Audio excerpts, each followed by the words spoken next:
Today, it's all about steak. And by steak, we're talking ribeye. It's beautiful here in Ohio. We've had warm temps. We're going into the spring. We've got Mother's Day coming up, Father's Day coming up. What better time than right now to talk about steak? We're gonna do the ultimate comparison on these ribeyes. We're gonna do bison. We're gonna do 100% grass-fed beef. We're gonna do grain-fed. And we've got one more for you. Let's go in the cooler and get it.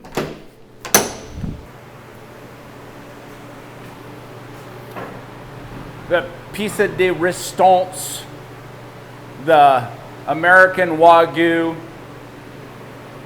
obviously an animal that we butchered right here. You're gonna see us rib it on camera. And by rib, I mean we're gonna break between the 12th and 13th rib and find out what kind of marbling we have. Let's talk a little bit about why we call it Wagyu. Wagyu. A lot of people have said that's not how you say it. It means Japanese cow.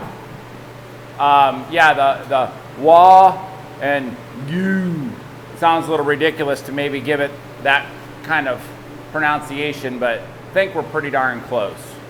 May I do the honor, Seth? You sure can. This is always the fun part. Woo! That moment of truth when you reveal. Get up close there, Spencer. That beautiful, intense marbling. That's why we saved this one to break on camera, because that is pretty. That's one of the reasons why ribeye is a personal favorite of mine, is all of that fat in there. Fat is flavor, fat is an excellent mouthfeel, and fat is a ton of incredible good energy. All that intermuscular fat, like Scott said, can't be beat.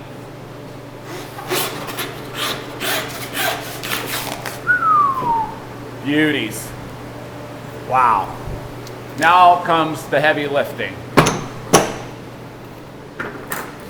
466-pound half. So this front quarter probably weighs somewhere 275, 280-ish, somewhere in there.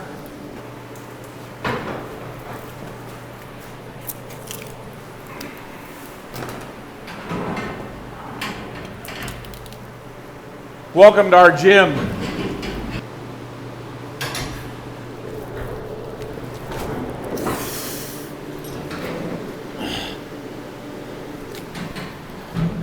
I just wonder how many carcasses this hook.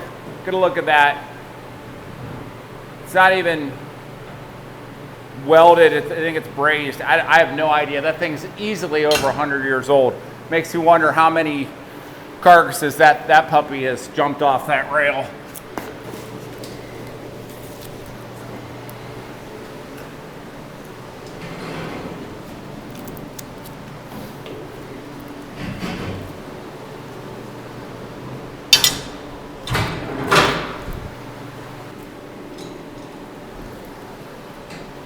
You notice that all the other primals, we already broke off the animals. We wanted to save this one and make it special. So come out on the floor. We're gonna get this one ribbed out. We'll get them all cut. We'll show you how it happens.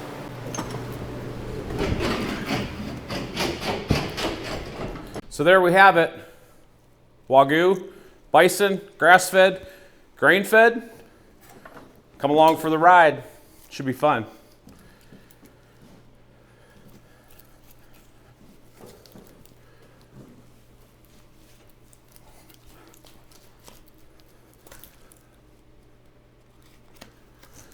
Trying not to breathe too heavy into my mic after lifting that animal.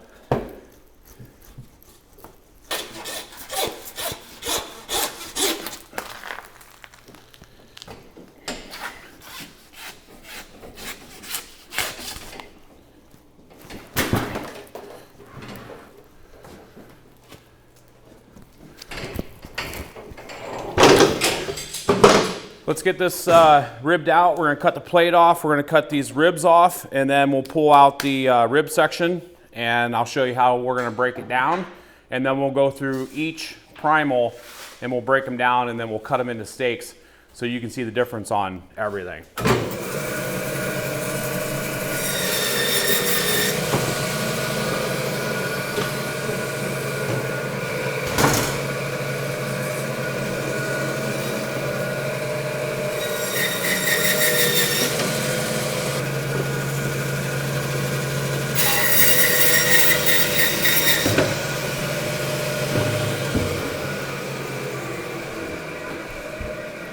Aren't they beauties? Seth's got these broke down and he's getting ready to take them through the remaining steps. But before he does, I wanted to point out, you're gonna see a little bit of a different color. That's just the varying stages of aging so that we can marry this video up together. We brought these out here. The bison and the 100% grass-fed beef have been on the shelf a little bit longer, so they've had that exposure to the dry air. And once we break into them, you won't see really any difference. But if you just look down through the line here, you're gonna see the difference in the marbling. We're on the chuck side here. We also have some exciting news. So we've been working with a couple of different companies that ship meat online. We've been trying the products and we wanna give you guys some of the resources where you can order products similar to this delivered right to your door. So later in this video, towards the end of the video, we're going to give you some of the resources where you can get the bison, the 100% grass-fed beef, the all-natural grain-fed beef, or the Wagyu beef. We'll put links in our description so you can go straight to those links and you can order very similar, nearly identical products right to your door. So we want to interject that, but as Seth gets to breaking these down, my mouth is going to water more and more because these look amazing. I can't wait. Starting off with bison. Let's get this broke down. Grab my meat hook. I'm gonna peel the membrane off these ribs. We're gonna save these ribs because I know there's gonna be a barbecue master out there somewhere that's gonna die to have these on their smoker. So let's just get started fabricating this primal.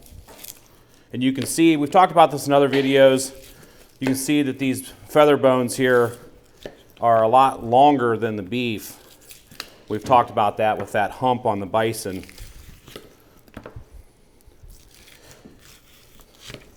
You've seen us break these down before in some of our other videos, but this one's going to be pretty neat to see all the different species next to each other.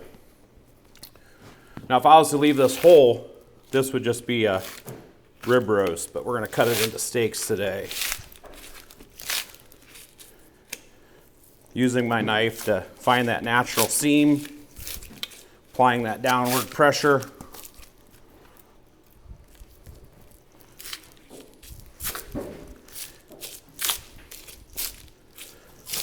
Peel this right off of there. Exposing that patty whack. That yellow cord.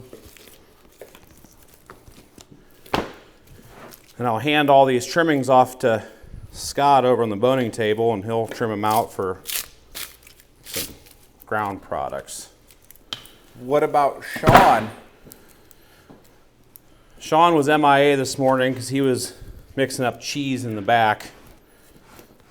So since we have it to this stage right here, we're going to go ahead and remove these bones. Like I said, these are going to make a barbecuer really happy when they come into our store and find these in our meat case. Some bison back ribs sounds pretty delicious. So using the tip of my knife right along that bone,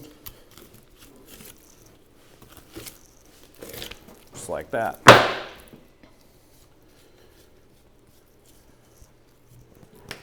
Knocking off a couple of these rough edges and these, a little bit of those tails. That, my friends, is a bison ribeye section. On to the next one. 100% grass-fed beef